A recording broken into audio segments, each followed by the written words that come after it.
उसके बाद बेटा जैसा कि मैंने आपसे कहा नेक्स्ट टॉपिक हमारी बोरेक्स है। बहुत आसान दोनों टॉपिक्स थी, इसलिए मैंने कहा एक साथ दोनों टॉपिक्स को डिस्कस कर लेता हूँ।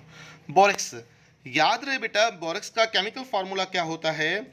Sodium tetra tetra borate, tetra means 4, sodium tetra borate और उसके बाद Deka hydrate, Deka means 10 hydrate, यानी इसके अंदर 10 वाटर मॉलिक्यूल्स होते हैं। कॉमनली नॉन एज सुहागा, बेटा इसको क्या बोलते हैं बेटा? सुहागा। सोने पे सुहागा टर्म आपने सुना होगा, यानी कि गोल्ड शाइनर। पुराने ज़माने में, आज भी हम इसको इस्तेमाल करते हैं, पॉलिश इसके लिए इस्तेमाल करते हैं, यानी कि गोल्ड को वॉश करने के लिए, सोने की सफाई के लिए हम बोरेक्स का इस्तेमाल करते हैं। इसलिए बेटा हमने इसको नाम दिया है सुहागा। सोने पे सुहागा यानी कि सोने को चमकाने वाला, सोने की कीमत को बढ़ाने वाला, इसलिए। उसके बाद इसका और एक नाम होता है बेटा कॉमनली टिंकल, अलटिंकार से निकाला गया है, तो इस तरह से इसका नाम पड़ा हुआ है। ओल्ड हिंदी वर्ड है अलतिंकार, संस्कृत वर्ड से ड्राइव किया गया है अलतिंकार, इसलिए हम इसको टर्म टिंकल भी बोलते हैं। तो कॉमन नोन एज टिंकल, ये दोनों इसके कॉमन नेम है। अगर इंटरेस्ट में सवाल आ जाए which is the chemical formula of सुहागा, तो याद रहे Na2B4O7, जिसे हम केमिकली बोरेक्स भी बोलते हैं, और 10 वाटर मॉलिक्यूल्स के अंदर हो तो सुहागा, या इसको हम टिंकल भी बोलते हैं। केमिकली फार्मूले के हिसाब से नेम क्या होगा? सोडियम टेट्राबोरेट, ये इसका केमिकल नेम है बेटा।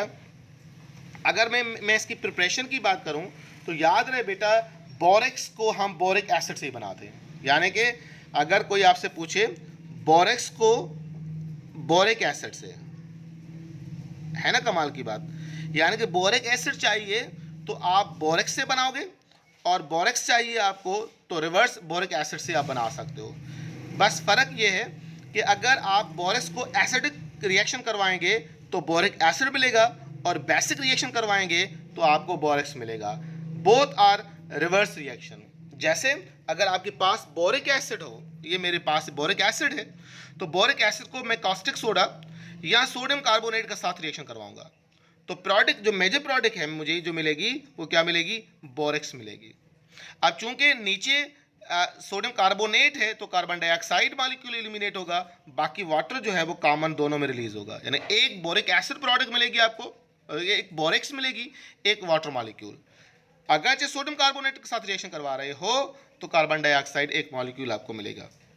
तो बस एक पॉइंट जो आपको दिमाग में बिठानी है वो ये कि बोरिक एसिड बनाना हो तो बोरेक्स का इंतखाब करोगे, और बोरेक्स बनाना हो तो बोरिक एसिड का इंतखाब करोगे, तो आप आसानी से रिवर्स रिएक्शन कर सकते हो एसिड और बेस।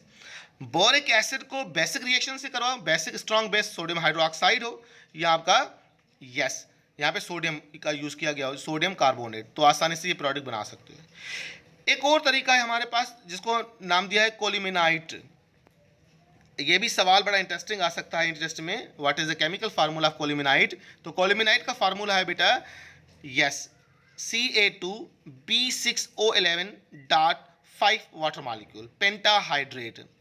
जब बेटा इसको हम रिएक्शन करवाते हैं किसके साथ बेटा? Boil with concentrate sodium carbonate, soda ash के साथ रिएक्शन करवाते हैं तो हमें प्रोडक्ट मिलती है कैल्शियम कार्बोनेट, बोरेक्स और आपका सोडियम बोरा ऑक्साइड, जिसे हम यस मेटा बोरिक एसिड इस सेंस में हम नहीं बोलेंगे क्योंकि यहाँ पर सोडियम है। तो ये दोनों प्रोडक्ट्स हमें मिलती है जब आप रिएक्शन करवाते हो कोलिमिनाइट को सोडियम कार्बोनेट के साथ। सोडियम बोरेट प्रोडक्ट मिलती है, और सोडियम बोरेट प्रोडक्ट मिलती है, और कैल्शियम कार्बोनेट प्रोडक्ट मिलती है। फिजिकल प्रॉपर्टीज़ की बात की जाए बेटा तो फिजिकल प्रॉपर्टीज़ जो है इसकी, याद रहे बेटा ये भी पानी में क्या है बेटा? सोल्यूबल है and forms the alkaline solution due to the hydrolysis.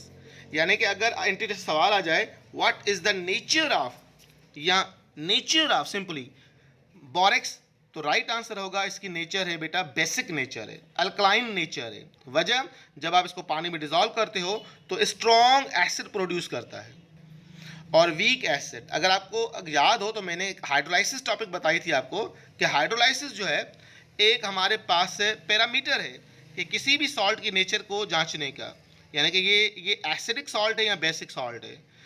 अब बेसिक और एसिड किस तरह से जांचेंगे? अगर दोनों स्ट्रांग हुआ तो न्यूट्रल, और इनमें से कोई एक स्ट्रांग, यानी कि बेस स्ट्रांग हुआ तो बेसिक सॉल्ट सॉल्यूशन बनेगा, अगर एसिड स्ट्रांग हुआ तो एसिडिक सॉल्यूशन बनेगा। अब यहाँ पर बोरिक एसिड आपको पता है वीक एसिड है, तो लिहाजा इसको एलिमिनेट कर दें, तो नेचर क्या होगी सॉल्यूशन की, आप बोलोगे अल्कलाइन सॉल्यूशन की नेचर होगी।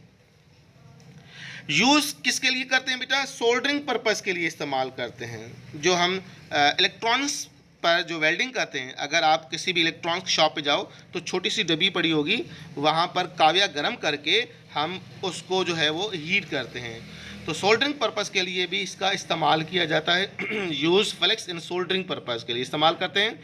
उसके अलावा हम जो है पोट्री गिलास, यानी कि जो ग्लेज है बेटा, स्पेशली जो अक्कासी करते हैं, नक्श निगारी करते हैं, उसमें भी इस्तेमाल करते हैं।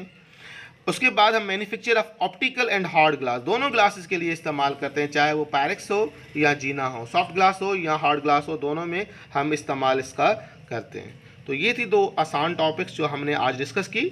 उसके बाद हम तफसीलन डिस्कस करेंगे मेट्रोलॉजी क्या है और मेट्रोलॉजी ऑफ एल्यूमिनियम क्या है। तो this is all about today's. अपना ख्याल कीजिएगा बेटा।